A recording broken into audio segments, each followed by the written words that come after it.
I gave the alien Empress a birthday cake. She cried. No one has ever celebrated my birthday before. The assignment was supposed to be simple.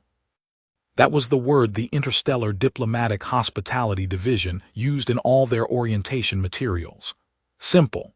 As in, show up, plate food, pour drinks, don't spill anything on a galactic dignitary, go home.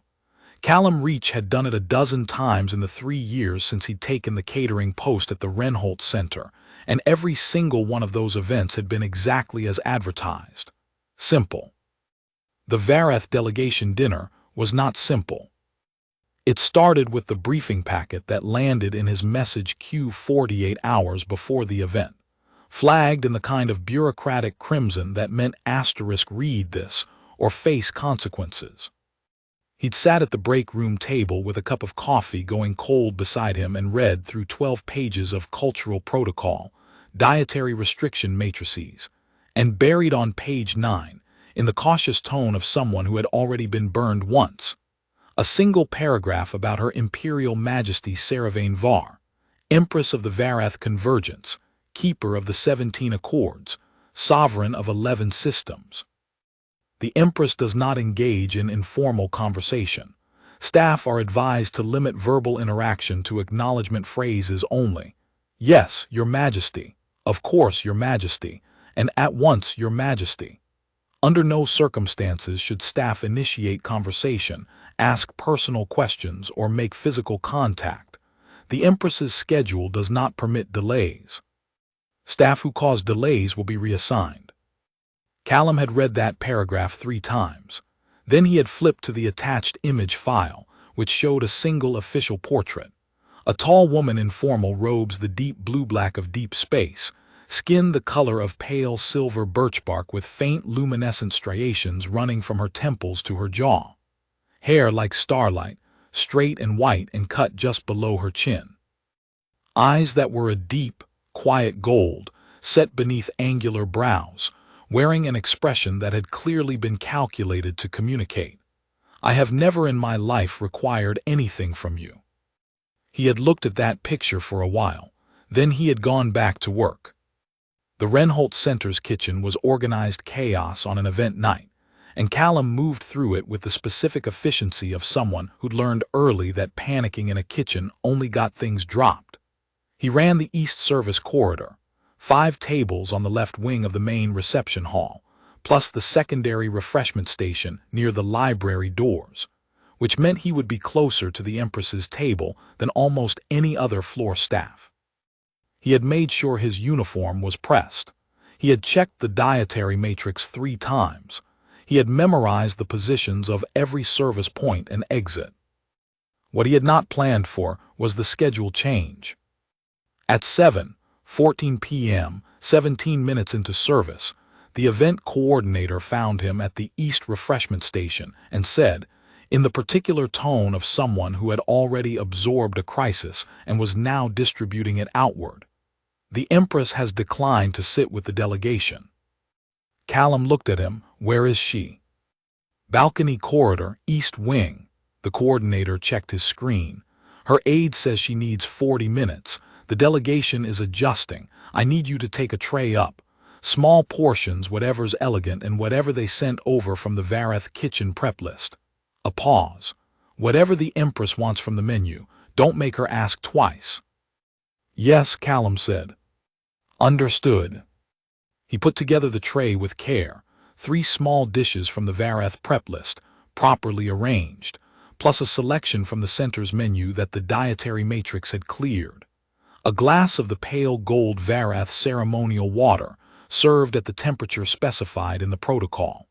He folded a napkin the way he always folded napkins, out of habit. Then he carried it to the East Wing elevator and went upstairs. The balcony corridor was long and quiet, lit by a row of tall windows that looked out over the city. At this hour, the city lights had come on below, a grid of white and gold stretching to the horizon, and above them, just visible through the glass, the first stars were coming out. The Empress was standing at the far window with her back to him. She had her hands clasped behind her back, her official robes catching the last of the evening light, and she was very still. There was an aide standing by the corridor's inner wall, a young Vareth woman who looked at Callum with a mix of relief and warning when he came in. He crossed the corridor quietly, stopped at a respectful distance and said, "Your Majesty, I've brought the refreshment you requested." The Empress did not turn immediately. There was a pause, not rudeness, he thought, just the particular stillness of someone choosing when to re-enter the world. He had seen that kind of stillness before, in people who were used to rooms watching them, who had learned to take a breath before turning back to face whatever a room needed from them. He stood and he waited, because that was the right thing to do. Then she turned, and he got his first real look at her face, without the flatness of a photograph. She was older than the portrait had suggested, not much, but the weight of office lived in small places, around the eyes, in the set of the jaw, and she was also, in a way the portrait had entirely failed to convey, just a woman standing at a window. The luminescent tracery at her temples was faint at this hour, a mere suggestion of silver against the birch pale of her skin, and her hair in the corridor's low light was less the starlight white of the official image and more the color of winter birch bark, which was still a striking color but somehow quieter, more real. She looked at the tray, and then at him with those deep gold eyes that gave very little away. "Put it on the ledge," she said. Her standard was perfect. No accent, which for a non-human speaker meant she had spent years on it, truly spent years, the way you did when a language was not learned for necessity but absorbed until it sat in you. "Of course, Your Majesty."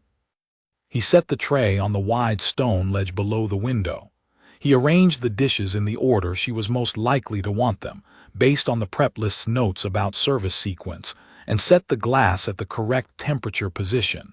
He had confirmed the temperature twice before leaving the kitchen because the matrix had been specific. He began to step back. That was the protocol. Acknowledge, serve, retreat. He was on his third step back when she said, "What is the second dish?" He stopped. "A roasted preparation from your kitchen's list, Your Majesty. The spice profile was provided by your protocol team." "I know the dish," a beat. She was looking at the tray, not at him. "The third." "A cold preparation. Small flatbreads with a cultivated protein, listed as acceptable on the dietary matrix." He paused. "Though I want to be transparent, I added a second fold on the presentation because the matrix didn't specify, so if that's not correct, I can replace it. I thought the fold would hold the temperature better, but I can reconstruct it flat." He meant it sincerely, not as a correction bid. He had learned early that transparency about departures from specification prevented larger problems downstream, and it was simply how he worked. Another silence. Then, and it was very small, barely a shift, something in her expression moved. Not a smile, but something adjacent to one, the faint impression of a smile in the territory around one. "The fold is fine," she said. She turned back to the window and picked up the glass, and the way she held it was careful, the particular carefulness of someone who was going to taste something and pay it real attention. "You may go." He went back to the corridor entrance, took up a station position there in case she needed anything further, and watched the city lights come on below. They came on section by section, the way city lights did in the early evening, not all at once but in waves, as each neighborhood reached its threshold and tripped over into illumination, until the view from the balcony corridor windows was a complete grid of light, running all the way to a dark horizon.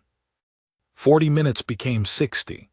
The aide had slipped away, summoned, he assumed, by the delegation below, and at some point the corridor had become very quiet, just the Empress at the window and Callum by the door, and the distant sound of the reception carrying up through the floors. He had been on his feet for 4 hours. He was good at being on his feet. He kept his breathing even and his face neutral, and he looked at the far wall rather than at her, because it was not his place to observe her. "You're still here," she said. He looked at her. She was still at the window, but she had turned slightly, her profile visible. "Yes, Your Majesty, in case you require anything further. The refreshments are finished." "I know, Your Majesty. I can take the tray when you're ready, or I can come back for it." "Why haven't you gone already?" He considered this honestly. "Because the corridor is the buffer zone between the event and wherever you are right now," he said, "and it seemed wrong to leave it unoccupied." There was a pause that he could not entirely read. Then she said, "You think I need a buffer zone?" "I think most people do," he said, "after long events." She turned to face him fully then. He kept his expression neutral, though he was aware that he had said significantly more than *yes, Your Majesty, *, and that the protocol packet had been extremely clear about that. "You are the catering staff," she said. It wasn't quite a question. It carried the particular quality of someone who had been confirmed in an assumption and was deciding now how to categorize it. "Yes, Your Majesty, Callum Reach, East Wing Service." "You have been standing in that corridor for an hour." "Give or take." She looked at him for a moment that lasted slightly longer than felt official. There was no hostility in it. Just the same focused attention he'd noticed when she looked at the tray. The same quality of someone who was actually registering what they were looking at, rather than looking in the direction of a thing and thinking about something else. He held it steadily, which was not difficult. He had been holding the attention of demanding guests since his first year in service, and this was different in kind but not in principle. Then she turned back to the window. "The city is larger than I expected," she said, and it was not directed at him, not exactly, but it was also not quite not directed at him. The way someone said something aloud when they had been alone with it for too long, and it needed to be said to something other than glass. "Your cities are always larger than the data suggests." He looked at the window with her. From this angle, at this height, the grid was almost complete, the whole geometry of the city laid out below, with its logic of blocks and corridors and the dark threads of the elevated rail lines and the brighter threads of the main avenues. He had grown up in a smaller city than this one. He had moved here for the work. He sometimes forgot to look at it. "Have you been to many?" he said. 17, she said, "on this world." A pause. "I stop in capital cities for events like this one." "Do you stay long?" "One evening, occasionally two." "That's not very long to see a city." "No," she said. There was something in the word that was almost dry, almost tired. "It is not." And then, after a pause that had some weight behind it, "One does not see a city in an evening. One sees a reception hall and a car window." He considered that. "That's true," he said. "And yet the schedule does not accommodate more. A beat. It rarely does." He didn't say anything. There was nothing useful to add. The sentence was already complete, and she knew it better than he did, and elaborating on it would have been the wrong kind of helpfulness, the kind that filled silence because silence felt uncomfortable, not because the filling helped anyone. He had learned to tell the difference. He watched the city instead. He left when the aide came back, taking the tray and making his exit with a correct bow. He went downstairs, finished his shift, and cleaned up the East Wing station with the particular thoroughness of someone who wanted to have something to do. He was not thinking about the corridor. That was what he told himself. He was thinking about the prep schedule and the dietary matrix and the position of the salad station relative to the evening's table layout, and the fact that he needed to check the temperature on the cold storage unit before the morning, because it had been running slightly warm all week, and he had been meaning to log a maintenance request. He was not thinking about the way she had said *1 does not see a city in an evening.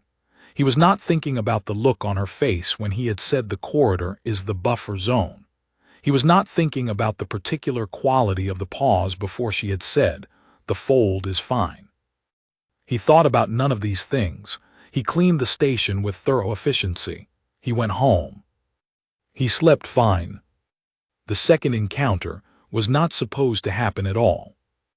It happened because the Renholt Center had a kitchen, and because the Empress's delegation had a morning departure at 9, and because at 7 in the morning, with 2 hours left before that departure, Callum was in the kitchen doing prep work for a noon event, and the Empress walked in.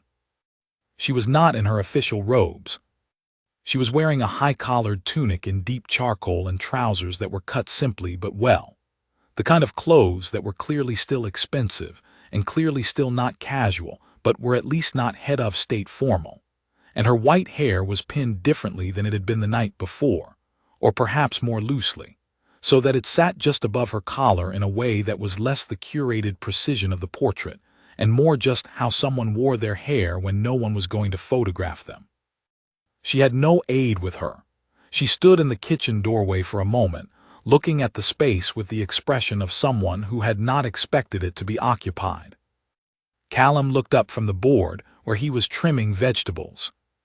He had the radio on low, the kitchen morning habit, something instrumental that he didn't actively listen to, but that made the early morning prep feel less like solitude, and he reached over and turned the volume down as she appeared. "Your Majesty," he said, not loudly. The kitchen had that intimate early morning quiet to it, all metal surfaces and low ambient hum and the very faint exhale of the refrigeration units along the back wall. She looked at him, then at the kitchen. "I was told the kitchen wing was unoccupied until 8. "Noon event," he said. "The prep schedule was moved up. The event coordinator sent it through yesterday afternoon." A pause. "I can make myself scarce if the space is what you came for. There's a secondary prep area 2 doors down. I can relocate." She considered this.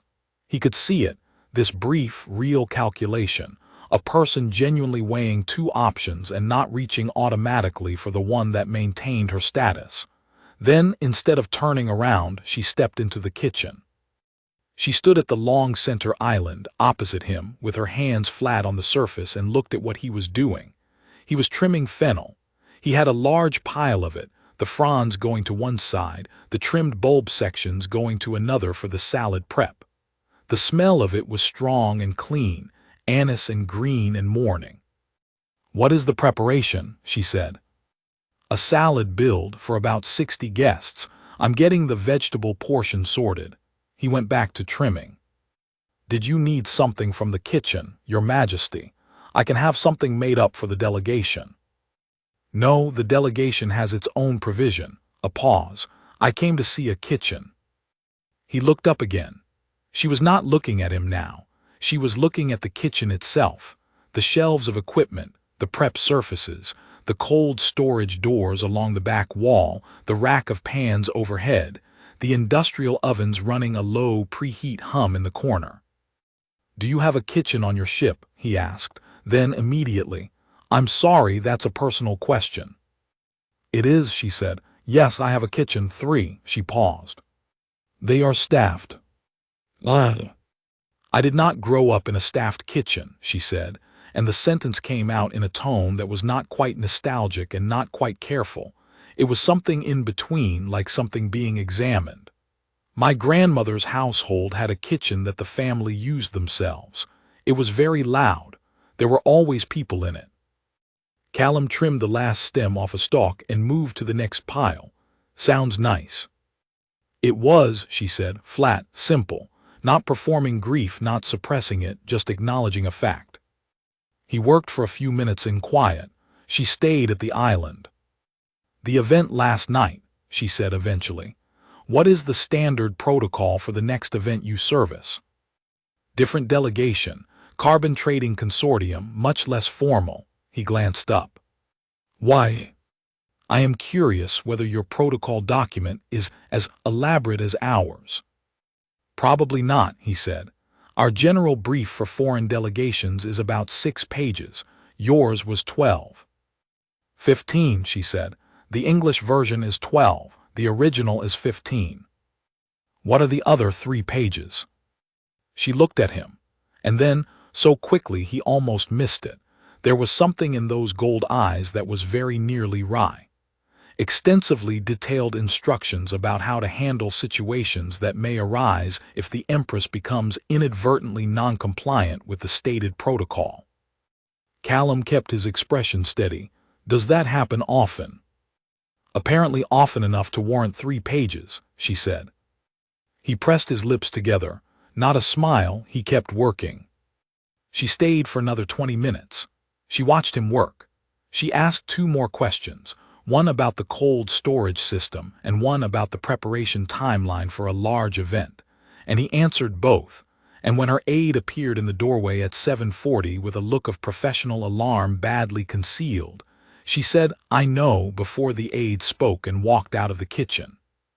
She did not say goodbye, but at the doorway she stopped and looked back once. He was not sure what she had been looking at. He went back to his prep work.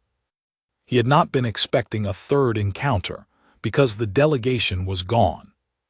He found out 6 weeks later that he had apparently been mentioned in the Empress's official trip report, not by name, but as a note of commendation for the Reinhold Center's East Wing staff. He found out because the event coordinator called him in and told him with a bemused expression, and then gave him a performance bonus that was aggressively disproportionate to the act of standing in a corridor for an hour. He put the bonus in his savings account. He went back to work. 3 months passed. 2 more delegations, one of which was genuinely complicated and one of which was extremely easy. A company retreat for a technology firm that had catered its own bar and just needed floor staff. A wedding reception for a couple who had met at a diplomatic function and had, charmingly, wanted to get married at the same venue, with the same staff. He was thinking about none of this on the morning. He came in to find a note on his station. It was not a digital note. It was paper, real paper, which was already unusual, and it was written in a very controlled hand in standard, and it said, "If it is not inconvenient, I will be returning to the Reinhold Center in 12 days. The visit is informal. I would prefer, if possible, that the East Wing service staff be the same as the VAR delegation dinner. SV." He looked at the note for a long time. Then he went to find the event coordinator. There was no event. That was the thing that took Callum the longest to understand. The delegation, a small one this time, just the Empress, her aide, and a security detail who integrated into the building's existing security with quiet efficiency, was not attending any function.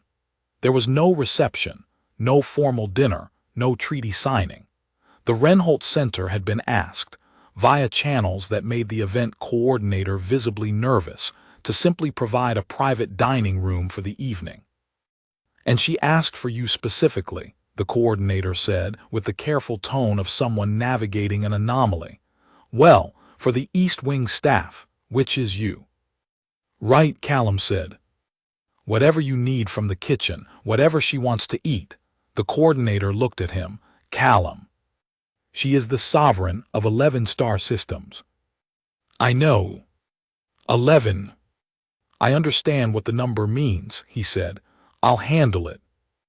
He spent the 12 days thinking about the dietary matrix and the prep list, and what, concretely, he could do to make a private dinner for one person in a formal dining room feel like something other than a state function in a smaller room.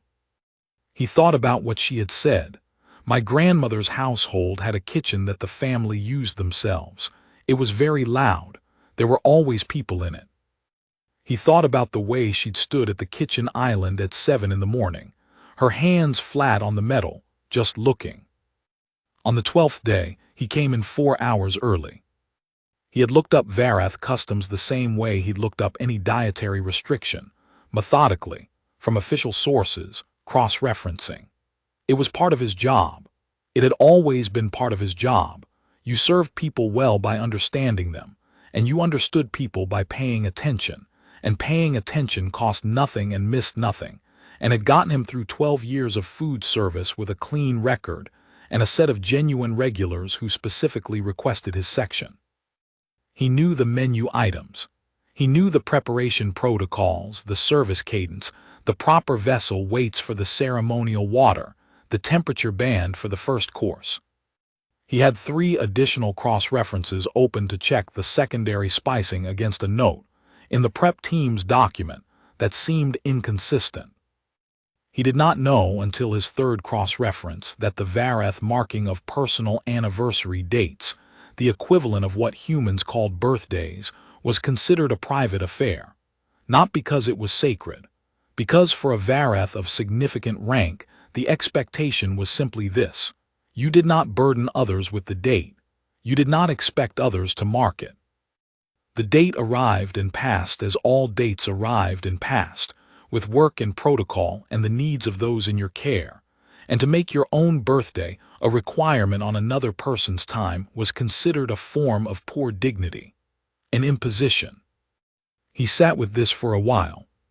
He thought about what she had said in the corridor: one does not see a city in an evening, and the word he had not said in response: alone. He found the date in the protocol file. He was not entirely sure why it had been included. Perhaps the original preparer had been comprehensive to a fault, or had not understood its significance, or had understood it precisely and included it for reasons of their own. Whatever the reason, there it was. It was today. He stood in the Renholt kitchen at 2 in the afternoon, holding this piece of information and not quite being sure what to do with it. And then he was sure what to do with it, because the certainty arrived in the same quiet way that most of his decisions arrived. Not loudly, not as a crisis, but as the simple recognition of what was right and available. He could do something, so he should do it. Then he started baking. He had never baked for an Empress before, but he had baked birthday cakes since he was 8 years old, starting with the one his mother had let him make for his younger sister, which had been structurally unsound and frosted with the specific enthusiasm of a child with no concept of quantity. He had gotten better. He made cakes for his colleagues on their birthdays.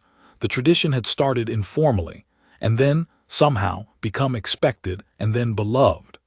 The kitchen staff put in requests. The event coordinator had last year actually submitted a dietary note to ensure Callum was in-house on his own birthday so that someone else could reciprocate. He used a recipe he trusted. He adapted it 3 times, working through the vareth dietary parameters to find a version that fit cleanly within the matrix. He settled on a preparation that was familiar in form, a layered cake, simply decorated and foreign in profile. The sweetener was from the vareth prep list rather than sugar, giving it a floral quality. The spicing was different. The layers were separated with a cream made from a cultivated vareth ingredient that had a faint silver color and a clean, cool taste. He spent an hour on the decoration. He kept it simple. He was not trying to impress. He was trying to make something that looked like what it was. When it was finished, it sat on the counter and looked like a birthday cake. It looked like a birthday cake in the way that birthday cakes looked. Small and round and slightly imperfect along one edge where the frosting had gone a little thicker, with a single candle in the center that he'd found in the back of the supply cabinet and confirmed was vareth safe because it was made of processed plant fiber and involved no animal products. He looked at it for a while. He put it in the cold storage unit with a card. Then he went to set up the dining room. The Empress arrived at 7. She came alone. Her aide waited in the corridor outside, and she stood in the doorway of the private dining room for a moment and looked at the table, which he had set for one with care that was more personal than professional. Not the formal configuration from the protocol packet, but something quieter. A single-place setting at the end of the round table rather than the center, facing the room's tall window rather than the door. "You changed the configuration," she said. "Yes, Your Majesty. The formal center configuration puts you with your back to the window. It seemed like a poor use of the view." She looked at the window. The city was beginning to show its evening face, the sky a deep darkening blue above the grid of lights. "Correct," she said, and came into the room. He served the meal in the order the preparation had suggested, 2 small courses, then a main, the Varath spice profile he'd been given, and one or two departures from it that he'd marked clearly on the menu card so she'd know they were additions. She ate with the focused, appreciative attention of someone who did not get to eat quietly very often. She said little. He did not fill the silence. Halfway through the main course, she said, "You adjusted the spice balance on this." "Yes, Your Majesty. I thought the second spice was running a little strong against the base preparation. I reduced it by about a third." A pause. She considered the dish. "You were right." He took that as the compliment it was, and didn't say anything else. After the main course, he cleared the table. Then he went to the kitchen. He came back with the cake. He set it on the table in front of her without ceremony, just placed it carefully on a cake stand he'd brought from the main kitchen supply, the candle unlit, and then set a small box of matches beside it. He stood back. She looked at the cake. It was a small round cake on a simple white stand. The frosting was slightly uneven along the left edge. He had noticed this when he set it down, and had accepted it the way he accepted all minor imperfections that didn't affect the thing itself. The candle stood in the center, a thin white column unlit. The card he'd written was propped against the stand's base, simple text, her name and the date, nothing more. She looked at the cake for a long moment, then she looked at him. "What is this?" she said. Not a question. The shape of a question without the inflection. The particular form words took when a person already understood what they were looking at but needed the understanding confirmed from outside, because accepting it unconfirmed felt too large. "A birthday cake, Your Majesty." He kept his voice even. "I saw the date in the protocol file. I know that's not a Varath custom marking it. I know the custom runs in the other direction." He paused. "Let it be simple. But I thought it should be marked. If that's overstepping, I apologize. I can take it away." He meant this too. He had been prepared when he carried the cake in, to take it away, to read her face, and, if the response was discomfort or displeasure, to say asterisk, of course, "Forgive me," and remove it without requiring her to explain. He had considered both outcomes before he walked in. She did not say anything. She was looking at the cake with an expression he had not seen on her face in either of their previous encounters. Not the controlled distance of the window corridor, not the careful observation of the kitchen. Something else entirely, something that sat lower and quieter, as if it had been pressed down for a long time and was only now being allowed up into the air. Something in her that recognized the object in front of her, not logically. She knew what a birthday cake was. She had clearly encountered the concept. But in some more specific way, the way a person recognized a thing that was meant for them and had to adjust to that fact. He watched her look at the cake, and he waited. "The candle," she said. "Yes, Your Majesty. You light it and make a wish and blow it out. That's the form it takes here." He paused. "The wish is private. You don't have to say it out loud. You just hold it and then blow the candle out." She was still looking at the cake. Her hands were in her lap, not on the table. Her face was very still, not the practiced stillness of office, which he had learned to recognize, but something more like the stillness of a person who was holding something together and doing it quietly, not because they had to, but because it was all they knew how to do. "You made this," she said. "Yes, Your Majesty, this afternoon before service. The sweetener is from your prep list. The spice profile is adapted from the matrix. The base is from a recipe I've used for a while, a beet. The frosting is imperfect on one side. I want to acknowledge that up front." She did not respond to this. She was not listening to the specifics anymore. A silence that extended, not uncomfortably, but fully, taking up the space of the room the way real silences sometimes did. The kind of silence that meant something was happening that hadn't happened in a while, or perhaps had not happened ever, and needed a moment to arrive. "No one has ever celebrated my birthday before," she said. It was not loud. It was not performed.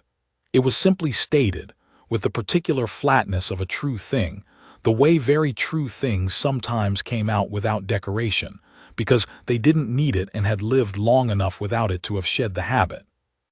And something in her face had shifted, a small and specific softening at the outer corners of her eyes, a fractional loosening of the controlled set of her jaw, as if something that had been held tightly for a very long time was, just now, not being held. "No one," she said again, and he understood, from the way she said it the second time, that she was not summarizing a small number or a short span. She was describing the entire length of what it had been to be her, which was a long length, longer than it looked from the outside, longer than 17 cities and 11 systems and 27 years of reign. The whole of it. None of it celebrated. Her eyes were bright. The luminescent tracery at her temples and jaw had shifted, a slow silver pulsing that he had not noticed before in either of their previous encounters, and he understood, from the briefing materials and from the instinct of simply watching a person, that it was involuntary, something the Varath body did when strong emotion moved through it, the equivalent of a flush or a catch in the voice. She blinked once slow. A tear caught the light and moved down the pale silver of her cheek. She did not move to stop it. She did not raise a hand. She just let it happen, with the particular dignity of someone who had controlled things for a very long time and was, in this moment, allowing something to be larger than the control, not because the control had failed, but because she had decided, quietly and without announcement, to put it down. Callum said nothing. He held his station. He kept his face open and still because this was not a moment where he was needed for anything. No action, no response, no management of the space. But he did not look away either, because to look away would have been a kind of refusal, a courtesy that was actually an abandonment, and she deserved to be seen. He let her have the space. She sat with the cake in front of her for a while. The candle stood unlit. The card was propped against the stand. The evening light came through the window and lay across the table in a long gold band, and the luminescent tracery at her jaw pulsed slowly, once, twice, 3 times, and then steadied. Then she picked up the matches. She lit the candle herself. She did it with the careful attention of someone executing an unfamiliar protocol, and he did not offer assistance because she did not need it. The flame caught and held, a small steady glow on the white candle, warm against the silver cool of her skin. She looked at it. He looked at the window, to give her the privacy of the wish. When he heard her breath, slow and even, he looked back, and she was leaning forward and blowing out the candle, and the smoke curled upward into the still air of the room, and the cake sat there with its single dark wick, and its imperfect frosting and its quietly alien flavor profile, and it was, he thought, one of the more honest things he had done in a while. She sat back. She looked at the cake. Then she looked at him, and the expression was not the controlled one from the portrait, and it was not the careful one from the first evening, and it was not the curious one from the kitchen doorway. It was something more exposed than any of those, and quieter, and he held it steadily because it deserved to be held steadily. "Sit down," she said. He looked at her. "If you can," she said. "If it's not against some regulation. Sit down and eat some of this with me. I won't know what it tastes like otherwise, since I've never eaten a birthday cake." He checked his instinct to demur, which would have been professional and wrong, and pulled out the chair across from her and sat down. She cut 2 pieces with the knife he'd left beside the stand. Her cuts were precise. He got the slightly too thick frosting piece, which he thought was probably justice. She tasted it. He watched her. He was very still. She finished the bite. Then she took another. Then she set down the fork with the neat decisiveness of someone who has made a judgment. "It's good," she said. "The sweetener is different than sugar." "Varath source," he said, "from your prep list. I thought it would work with the spice profile." "It does." She took another bite. "You changed the base from what the prep list suggested." "Yes, the original was quite dense. I went with something lighter." Why? He thought about this. Because birthday cakes should be light, he said. They're a celebration. Dents felt wrong for the occasion. She ate another bite and looked out the window. The city was fully lit now, the sky above it dark and studded, and the stars were out. Human stars, bright and familiar to him in the way that the stars outside his kitchen window at home were familiar, which was differently familiar from the way she was probably looking at them. You know very little about me, she said, not looking away from the window. I know what was in the 12-page briefing document, he said, and what you've told me. That is not very much. No, he agreed, you know about as much about me. She looked at him then. You are the East Wing catering staff at a diplomatic center. Senior catering staff, he said, since last year. The corner of her mouth moved, just slightly. Callum Reach, she said. She had remembered the name from 3 months ago, and he noticed this without quite knowing what to do with it. Senior catering staff. Yes, Your Majesty. Stop calling me that when we are the only people in the room. He looked at her. What would you like me to call you? A pause. She seemed to consider whether she was about to make a decision, and what that decision was, and whether she intended to make it. Saravain, she said. My name is Saravain. I know, he said. It's also in the briefing document. And she laughed. It was small, a single short exhale that carried warmth in it, almost surprised at itself. But it was real, and it changed the room in the way that real laughter sometimes did, taking something that was already good and making it better. Of course it is, she said. They ate the cake and they talked, haltingly at first, in the way of two people who were calibrating a new distance, and then less haltingly. And by the time they had finished their pieces and he had offered a second, which she had accepted after a moment's pause that was clearly not reluctance but something more like asterisk should I. And he had said asterisk yes, you should asterisk, and she had. They had been in the room for an hour past the end of the meal, and the city outside was deep in its nighttime rhythm. She asked him questions the way she had in the kitchen, focused, specific, genuinely curious, about how he'd learned to bake. He told her. His mother's kitchen, which was small and always overheated, and which she had run with a specific organized chaos that he had absorbed entirely without realizing, until he got his first professional kitchen assignment, and his supervisor said asterisk you work as if you know where everything is before you look, and he had thought, yes, I learned from someone who did. He told her about what an event like this one looked like from the inside, the logistics, the prep timeline, the specific pressure of a state dinner versus a corporate reception versus a wedding, and how they were different not in the mechanics but in the emotional temperature of the room. State dinners were formal and therefore thin. Weddings were the best work he did, because a wedding was a room full of people who wanted to be there, and had come for something they believed in, and feeding people who wanted to be fed was the best version of his job. She listened to all of it, not politely, attentively. He could tell the difference. He asked her questions too, not about the 11 systems or the 17 accords or the keeper designation. Those felt too official, too much like the briefing document turning itself into conversation. He asked her about the cities. 17, she had said, on this world alone. Which one was the best, he said. She thought about this with the same focused attention she brought to everything.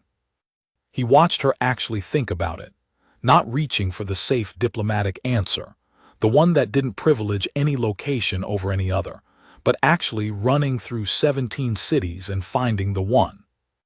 A city on the eastern coast, she said, small for a city. There was a market in the center that ran every morning. My aide took me once. We went early before the visit schedule began. A pause. It smelled like salt and bread. Did you eat anything? A flatbread with oil, she said. From a stall, I paid for it. A beat, and something in her voice that was quiet satisfaction. The woman at the stall did not recognize me. Was that good? She looked at him, Yes, she said, it was very good, and then I would like to go again. But the city is far, and the delegation schedules do not produce repeats. He nodded. He understood that completely. The specific longing of having found a place that fit and knowing you would not be back. And he thought she could tell that he understood it, because something in her expression settled, the way expressions settled when a thing was correctly recognized rather than simply sympathized with. The cake, she said, looking at the stand, there was still a quarter of it left. Can it be kept? A day or two in cold storage, he said. I can box it for you. I'd like that, she said. I would like to eat it tomorrow. Of course. A silence, and it was the good kind. The kind where the conversation had found a natural resting point, not an end, just a rest. I'll be in the city until morning after next, she said. The schedule is thin. There are 2 meetings tomorrow afternoon, both short. She looked at the window. And in the morning there's nothing. He waited. She looked at him. Is there a market in this city? Several, he said. There's one about a 20-minute walk from here, runs from 6 in the morning. I'll need someone who knows it, she said. It was not quite a question. It was the kind of statement that was a question with all the asking removed, delivered by someone who had found the asking difficult for reasons that were not about pride.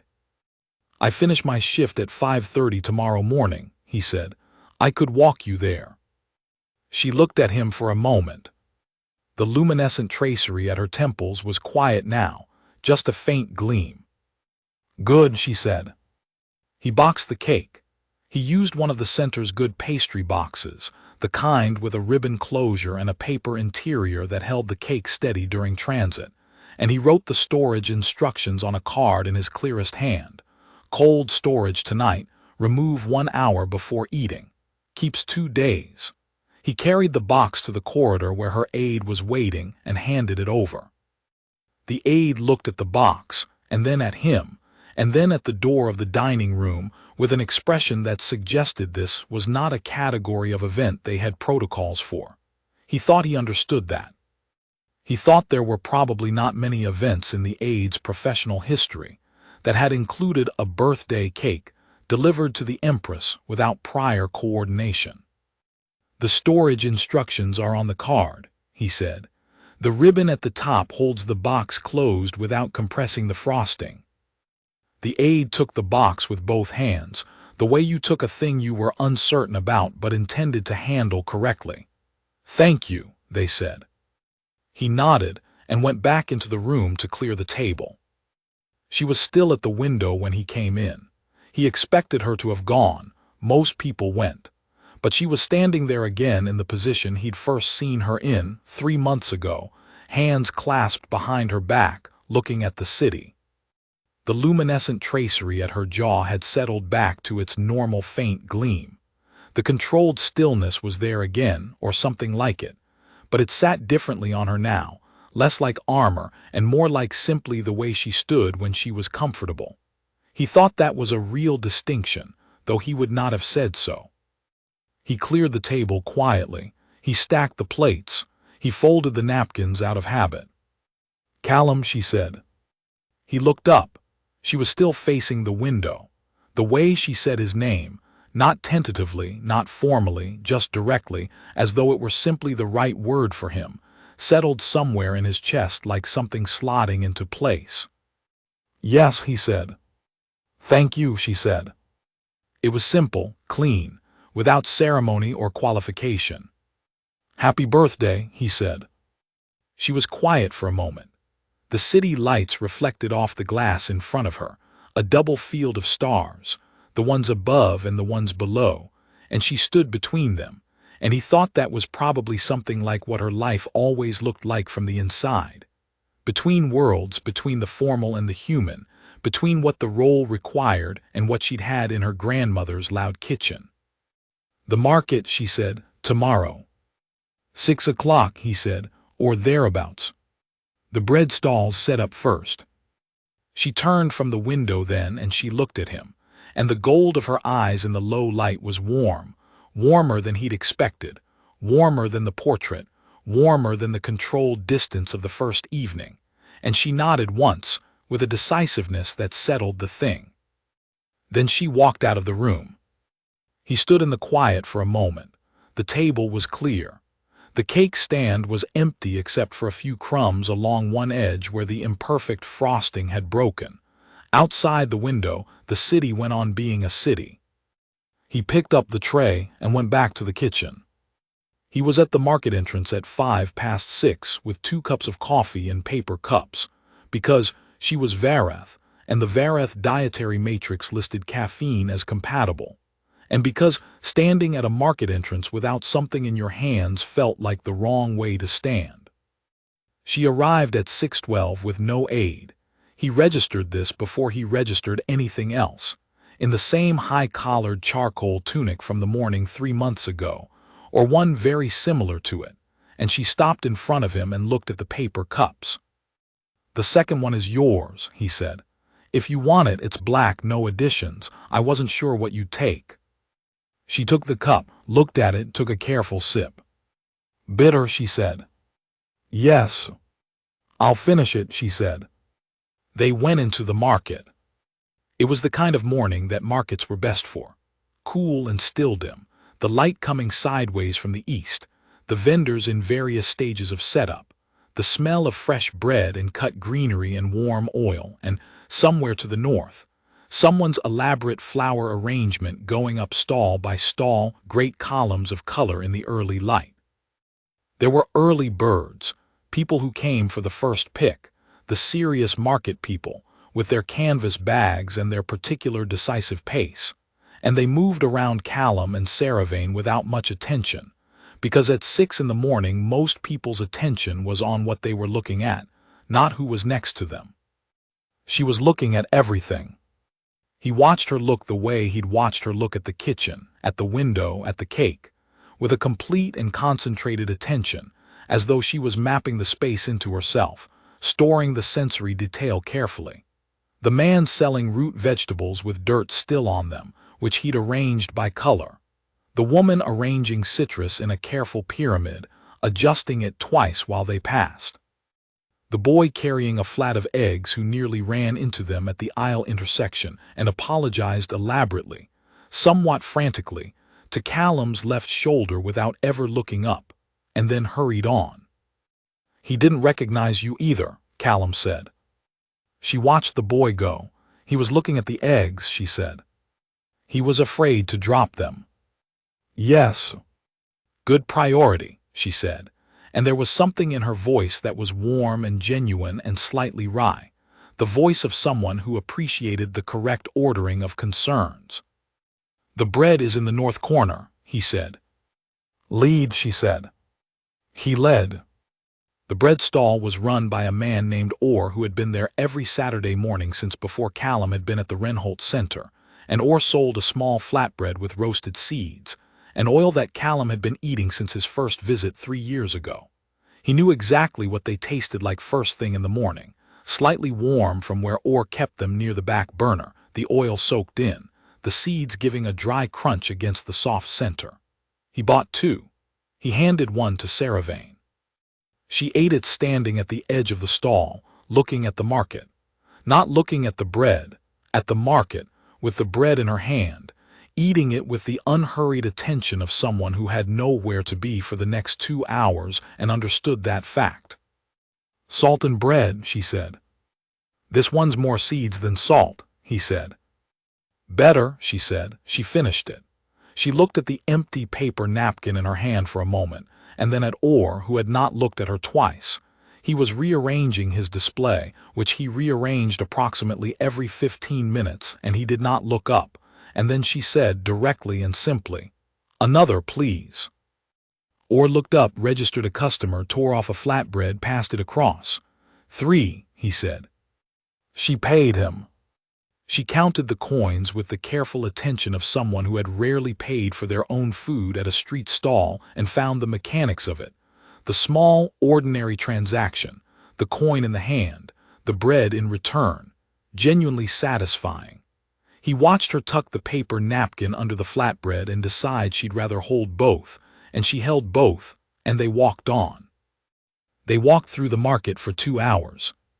She bought a small jar of something from a preserve stall, deep amber, heavily spiced, with a paper label handwritten in the vendor's particular cursive. And she bought it because she smelled it when they walked past and stopped. And when he said, if you want to try it before you buy it, just ask asterisk, she asked. And then she bought it immediately, with a decisiveness that made the vendor blink. She bought a piece of woven fabric from a textile vendor near the market's south end, in the blue-black that the Vareth used in their official colors. Not because it was her official colors, he understood, but because the quality of the weave was good and the color happened to be right. She held it for a long moment before she bought it, turning it in the light, and then she carried it folded over her arm for the rest of the walk, the same arm that held the preserve jar, and she didn't look like an empress carrying a jar of market preserves and a piece of fabric. She just looked like a person who'd been to the market. He did not ask why. It felt like the kind of thing you didn't ask. They sat on a low stone wall at the market's east edge near 9 o'clock, with more coffee, this time from a cart nearby, same black, and she decided she liked it. And the morning had fully arrived, the light warm and horizontal and full, the market at its busy peak around them. When I was young, she said, looking at the market, before I was what I am, I went to a market with my grandmother every week. She knew every vendor. She bought the same things every time. A pause. I used to run ahead to the sweet stall and she would pretend she didn't see me doing it. He did not say anything. She died 11 years ago, she said, before I was fully in office. A pause. I think about her at markets. That makes sense, he said. She looked at him. You didn't ask how she died.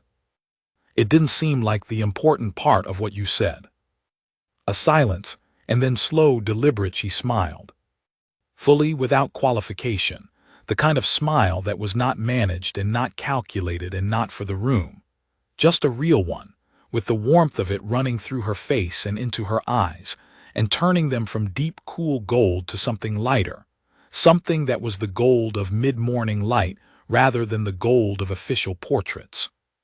No, she said, it wasn't. He walked her back to the Renholt Center at 9:30. Her aide met her at the door with the particular expression of contained relief. She paused at the entrance and turned back. I have 2 more meetings, she said. They end at 3, a pause, then the departure. I know, he said. Standard schedule debrief is included in the staff packet. She looked at him with an expression that was something between amused and considering. I'll be in this city again in 4 months, she said. That's not confirmed, it's the current schedule projection. The schedule changes. 4 months, he said. If the schedule holds. She was looking at him directly, the way she did without the deflection of the portrait. The east wing configuration, the window table. I'll put a note in the file, he said. Good, she said. She went inside. The aide followed, the door closed. He stood on the Renholt Center's front steps for a moment in the morning light, his hands in his pockets, the city going about its ordinary business around him. Then he went back to work. The note he left for himself in the catering system was brief and factual. VAR delegation preferred configuration, east wing dining room, round table to window setting, Vareth dietary matrix current version, confirm prep list with delegation team 30 days in advance. He added a line at the bottom, senior catering staff, see reach per request. He filed it and went back to the noon event prep. He did not think about the 4 months. He thought about the preparation timeline, the dietary matrix, the vendor at the center of the market who'd had a flower arrangement going up that morning and would likely have something completely different next time. He thought briefly about birthday cakes, how the base recipe could be adapted further, what a second version might taste like with a different spice combination, whether the Vareth prep list had a flowering ingredient that would work in the layers. He thought briefly about her smile. Then he finished the prep work, carried the trays to the East Hall and set up the tables. 4 months or thereabouts. He could work with that.